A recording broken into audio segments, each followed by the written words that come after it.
Parang nagkakagulo po kami ngayon sa ice cream. Kung ilayo mo sa face ko para maliit lang ako. Yung leeg ko ay 0.5. Okay. Yung leeg ko Parang kang pato. Velvet sa'yo, Ate Ethel. Kanino yan? Ay! O sige na, yung red velvet, mamaya na naman. Mamaya. Ulang pa?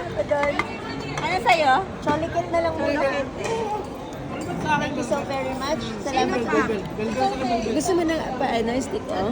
Sige, sige. Sa'yo na, yung pala yun. Sige, palit na kayo tayo. Ano? Uy, may plastic yan ha. Para yung mga bata na nagkakagulo sa ice cream. Okay lang. Meron na ako. Nagkakagulo? Nagkakagulo. 0.5. Kaya ang tagal na kasi natin hindi nag-ice cream. Sinong velvet?